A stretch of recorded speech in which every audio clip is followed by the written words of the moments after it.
Hello, sports fans. My name is Mark Mortier from Yesterday Sports. You're about to jump into another thrilling sports history moment. But first, let's dive into today's sponsor, just in time for the holiday season. Introducing Art of Words, the brainchild of word artist Dan Duffy from Philadelphia. Dan meticulously crafts stunning images by hand writing relevant words from some of the greatest sports moments in time. These unique, budget-friendly illustrations are the perfect gift, sparking cherished memories and capturing hearts. Choose from city skylines, sports, history, and musicians to find a piece for everyone. And here's the exciting part. For that sports fanatic in your life, gift them a piece of their favorite team or player's history. Art of Words tells a compelling story. Explore collegiate stadiums, each meticulously crafted with every football victory etched in words. Or venture into baseball stadiums, handwritten with every player from the team's illustrious history. Don't wait. Order a print today for yourself and your loved ones this holiday season. Transform your wall into a gallery of captivating art and surprise your family and friends with a print of their own. Use code SHN15 at artofwords.com for a 15% discount on your order in November and December. Visit Art of Words, where words magically transform into stunning art, evoking cherished memories and touching the hearts of those you care about. Again, use the code SHN15 for 15% off at artofwords.com. All right, we're a few days late for this thing, but I have not been feeling the best the last couple days, so I figure I better get out now, though, because it's Wednesday. It's the one day before the NCAA tournament starts, and everybody's starting to fill out their brackets. So I figure I'd give you a lowdown on my bracket, what it's going to be like, and hopefully you guys can either go against it or go with it. Heck, that's the goal, right?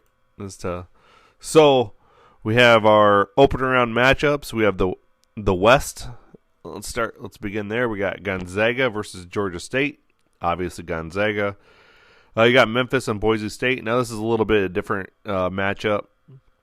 You got Boise State, who's coming off the WCC champion or a WAC championship. And then you have Memphis, who's made a big run as well. I'm going Memphis. I think that Hardaway is just going to have that team ready to go. I think Boise State, has been good this year. I just think Memphis is too athletic to not pull this one off and advance at least one more round. UConn versus New Mexico State. UConn, Arkansas versus Vermont. I'm going with the upset with Vermont, with the Catamounts on this one. Vermont's 9-1 on a home or away right now in their last 10 games. Arkansas 7-3. The Catamounts shoot the ball better from beyond the arc and from inside, and at the free throw line they're about the same.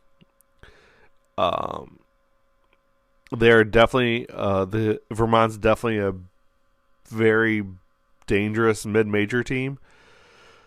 So, and the game's being played in Buffalo, and to me that's the biggest factor when you think about this is what's the vicinity that Vermont's got going on here.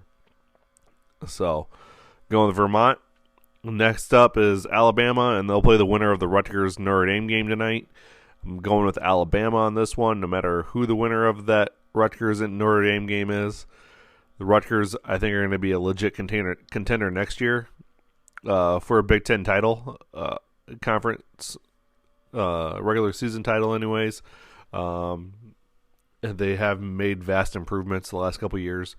Notre Dame just sneaks in, and I actually think I think the Rutgers actually wins that game tonight too. Next up, you got Texas Tech and Montana State. Going Texas Tech here. Just Texas Tech has been underrated all year. They're definitely the third best team in the Big 12. Next up, you got Michigan State Davidson. I'm going with the upset. Usually with Tom Izzo and being in the tournament, I'm going with Izzo, but going with Davidson and the upset. I think them losing in that championship game against Richmond was a fluke. And I think they'll definitely turn it around and get the win here to advance one more round. Then you got Duke and Cal State Fullerton. Definitely going Duke here. And then let's just finish out the entire West bracket for you. So we got in the round of 32, we got Gonzaga, Memphis going Gonzaga. Gonzaga is just the number one overall team. They're just going to be they're just too big. And to me, Gonzaga doesn't have any competition until they get to the Elite Eight in this bracket. The West is by far the easiest bracket from the one seed to get through. I got Connecticut, Vermont going UConn, Alabama, Texas Tech going Texas Tech, Duke, Davidson. Duke wins it. Next, Zaga versus Connecticut, going Zaga. Duke, Texas Tech, Duke. So you got Zaga versus Duke, and I got Zaga moving on into the Final Four. Next up, you have your East region. I got Baylor and Norfolk State. Baylor. North Carolina, Marquette. Going Marquette. I don't think North Carolina can run with Shaka Smart's team. St. Mary's and Indiana. I'm going St. Mary's. Then you have UCLA and Akron. UCLA, Texas versus Va-Tech. Va-Tech's only in because they won the ACC. Otherwise, I don't think they would be in at all. And that 11th seed really proves that. Going with Texas. Purdue and Yale. Going Purdue. I know Yale came off that big shocker against Princeton. But I think Purdue's height, they have a huge height advantage. And I'm sure that's what's going to take effect on this.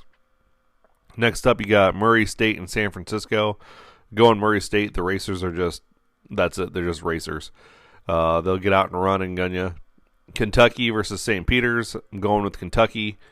So they'll move on. Next up, you got Baylor versus Marquette. I'm going Baylor. Baylor, again, you can say they're 1A or 1B in that Big 12 conference, but that Big 12 conference is really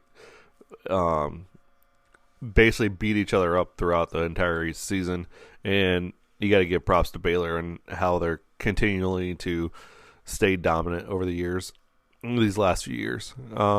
St. Mary's, UCLA. I definitely think the St. Mary's can beat UCLA on this one, so I'm going St. Mary's.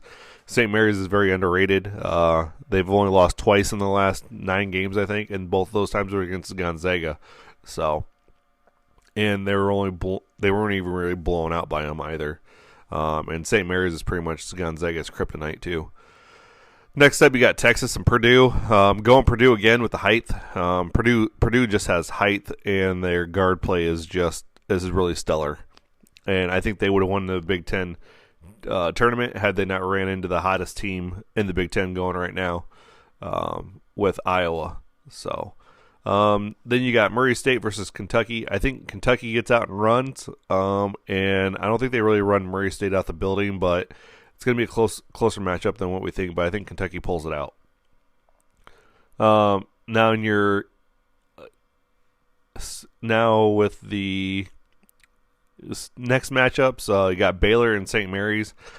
I'm really tossed up on this one because I think St. Mary's can beat Baylor. So my heart says go St. Mary's, but my head's saying you got to pick Baylor on this. Baylor has definitely got the experience. St. Mary's has the continuity though. They play well as a team, so I'm going with Baylor as much as I don't want to. Next up, Purdue and Kentucky. Again, Purdue, I think, just wins it with their height and their athleticism down low. Their guard plays really good. I think Kentucky's inexperience is going to be a factor in this one. And then you got Baylor and Purdue, and going with Baylor. So on this side of the bracket, we got Gonzaga and Baylor in the Final Four. Over in the South, you got Arizona and the winner of the Wright State Bryant game tonight. I really think Arizona is going to win this one, hands down. No biggie on that one. Seton Hall, TCU. Again, it was another toss-up for me on this one, but I'm going with Seton Hall. I just like Seton Hall. That's all there is to it. No matter, whenever they're in the tournament, I always pick them to win, at least a game. Next up, Houston and UAB. Houston, I think, comes out and wins this one. Illinois, Chattanooga.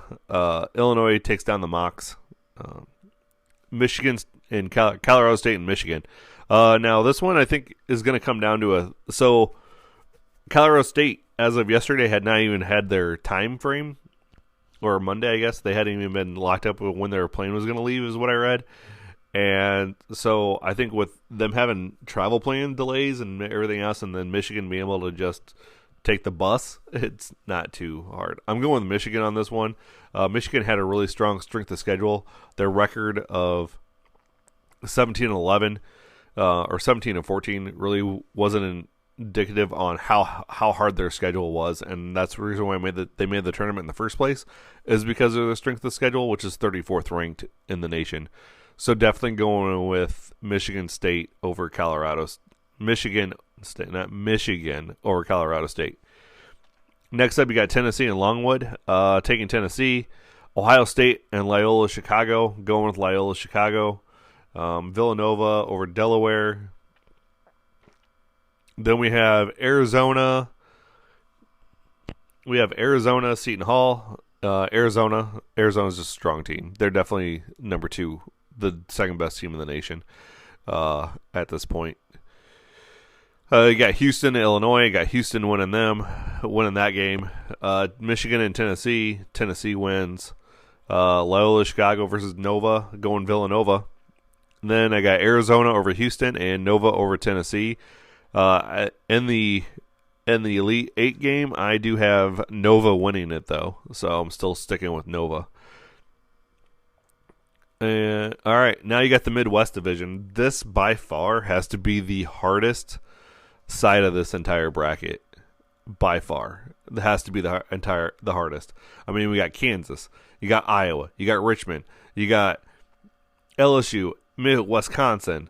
You got USC, Auburn. Like, you got this. The thing is stacked. Providence, South Dakota State. Like, this bracket, this side of the bracket is stacked and is, like, to me, the hardest one to choose from, and it's gonna be the hardest thing to get out of. And if you don't bring your A game every single night, you're not gonna win.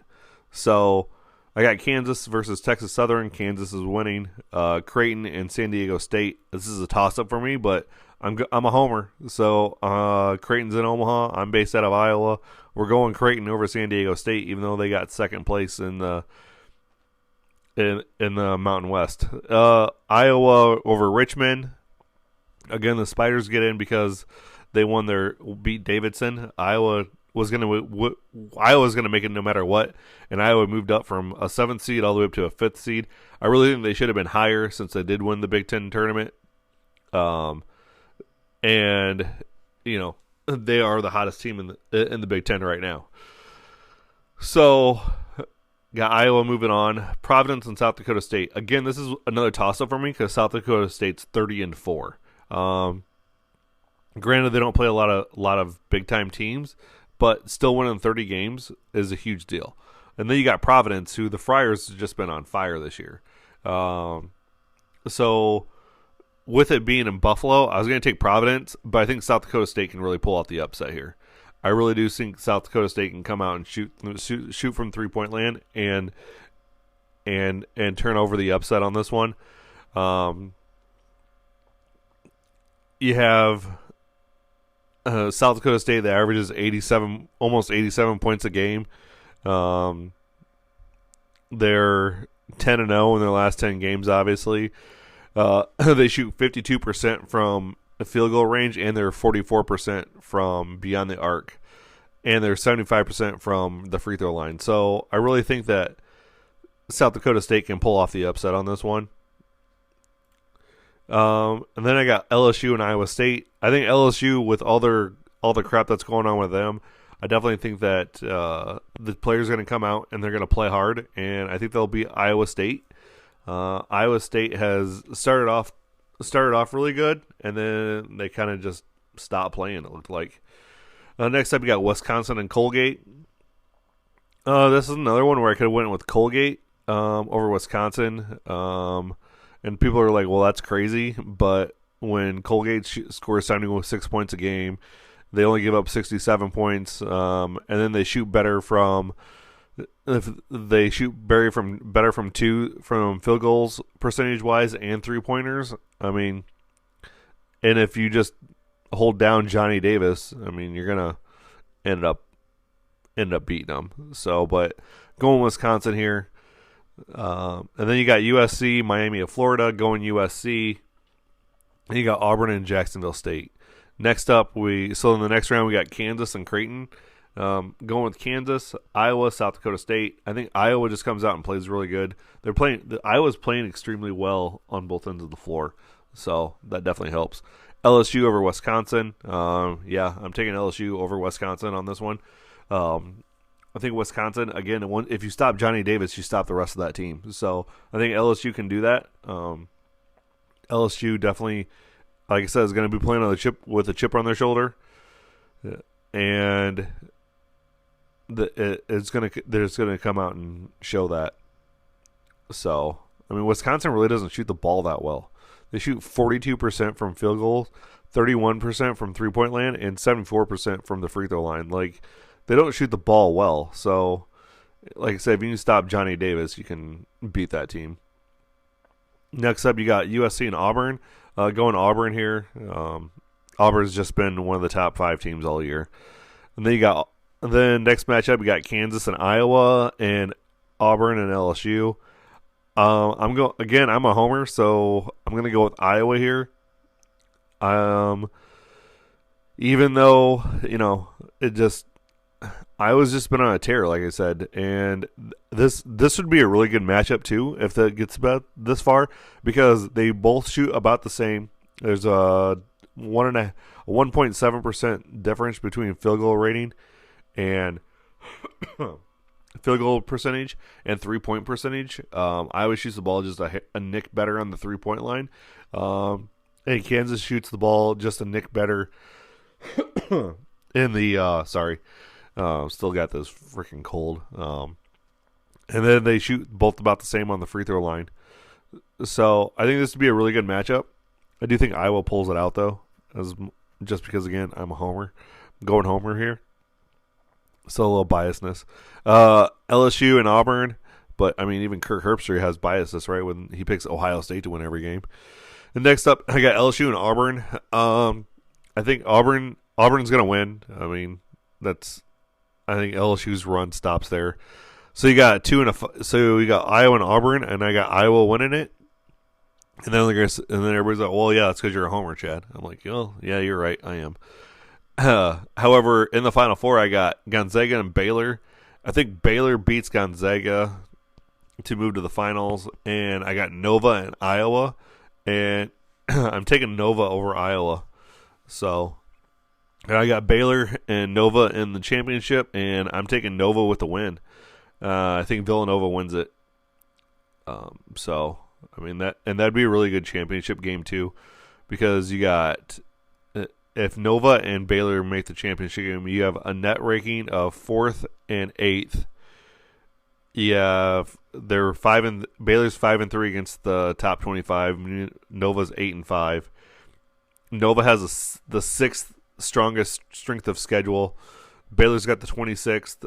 You got points per game, 76 for Baylor, 72 for Nova, and then they give up about 63 points apiece. So, and then Nova's is by far the best free throw shooting team in the country at 82%.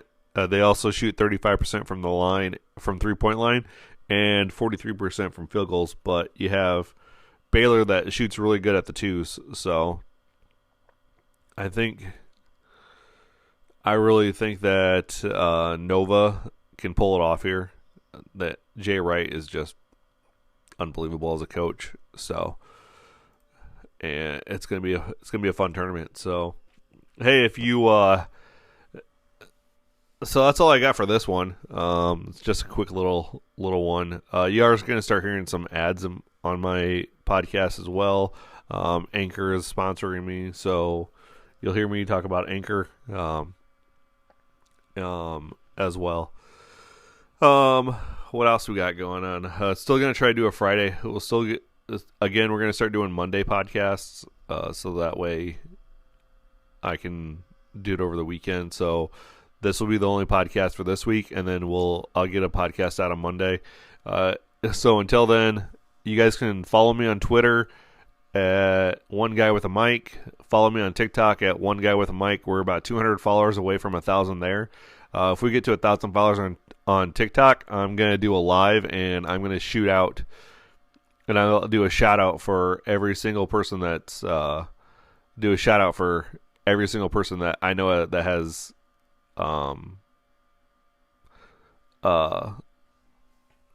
followed me on the talk, or that followed me on TikTok and also on Twitter. So if you follow me on both, then you'll get a shout out in our first live. Also, you can find me on Twitch at One Guy with a Mic. Still not doing a whole lot I still haven't done any streaming yet. I'm still trying to figure out that. So, I mean, also, if you want to make a donation to the podcast to help get equipment so we can start doing some video podcasts, that would be awesome as well. You can find that at anchor.fm/Chad-Kane3, and that'll go straight to the website. If you want to, you can also. It's also linked to my Twitter bio, and also my TikTok bio as well. So, other than that, I hope you guys have a great week, and we'll talk to you next week. He has a 56.2% catch ratio, targeted second most on the team. He also has 11.7 yards before the catch and 4.3 yards after the catch. So, do the Bengals have a guy that's going to be able to guard him? That's the question. Because Van Jefferson starts on the outside, and he starts in the slot. And again, another guy that stepped it up when Bobby Trees, as they like to call Robert Woods, went out on injury. And he's made some huge plays down the sideline, especially against that Bucs team. Made some huge plays down the sideline.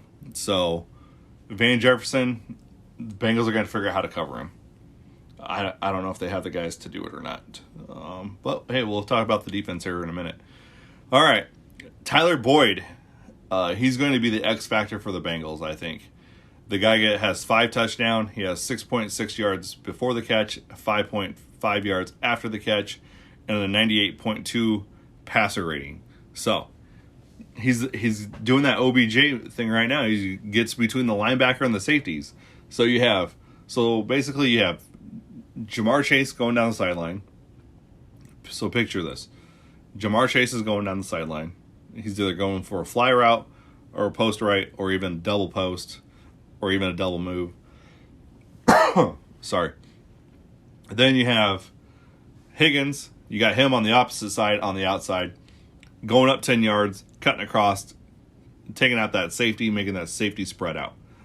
Then you have Tyler Boyd coming underneath, either with a crossing route or a slant that just gets you on the other side of the linebackers. And then you got CJ Uzma, who's basically blocking, and then basically the last outlet, because he's going to block and then he's going to release, and then you have Mixon coming out of the backfield for a little swing route or anything else like that. So those are the targets. Now, the Bengals have proven that you can stop them for a little bit, but you can't stop them for the entire game. And they've just gotten hotter throughout the year as well. They've just keep getting hotter and hotter and hotter. And the best time to get on a streak is in playoffs. I mean, ask the Giants when they won their Super Bowls, coming in as the 6th seed and running through it. I mean, the Bengals the same way. They just got hot.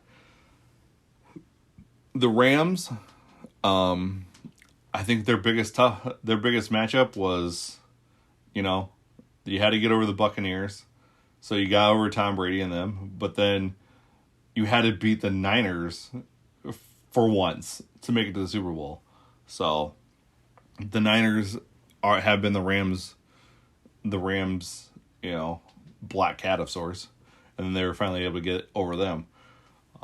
But again, who do the Rams have that can stop that many targets going out for passes?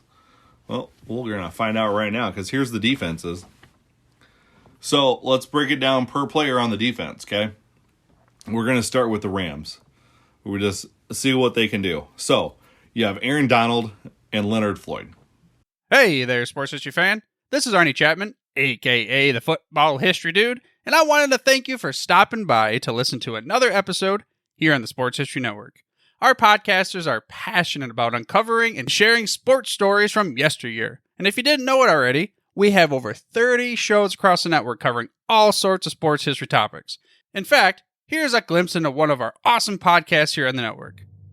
The Pigskin Tales podcast is all about the lesser-known pro football players.